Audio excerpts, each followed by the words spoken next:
അന്തരിച്ച മുൻ മുഖ്യമന്ത്രി ഉമ്മൻചാണ്ടിയുടെ വാക്ക് പാലിച്ച് കോൺഗ്രസ്. ആലുവ ശ്രീമൂല നഗരത്ത് ആന്ധ്ര സ്വദേശിയായ അലമേലുവിനും മകൾക്കും അന്തി ഉറങ്ങാനായി പാർപ്പിടം നിർമ്മിച്ചു നൽകി.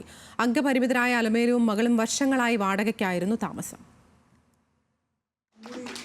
ഒരു 3 സെന്റ് സ്ഥലം ഉണ്ടാക്കി അവർക്ക് ഒരു വീടുണ്ടാക്കി കൊടുക്കുന്ന സംരംഭം.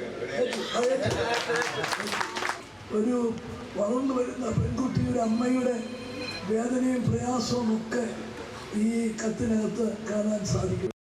ആന്ധ്ര സ്വദേശിനിയായ അലമേലുവിന്റെയും മകൾ ജ്യോതിയുടെയും ഏറെ നാളത്തെ സ്വപ്നം സഫലമായി. ഒപ്പം മുൻ മുഖ്യമന്ത്രി ഉമ്മൻചാണ്ടിയുടെയും. ആലുവ MLA അൻവർ സാദത്ത് നടപ്പാക്കുന്ന അമ്മക്കിളിക്കൂട് പദ്ധതിയിലൂടെയാണ് ഇരുവർക്കും വീടെന്ന സ്വപ്നം സഫലമായത്.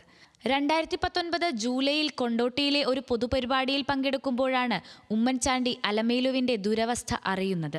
ഒരു വീട് വേണമെന്ന ആവശ്യം ഉമ്മൻചാണ്ടിക്ക് അപേക്ഷയായി നൽകി.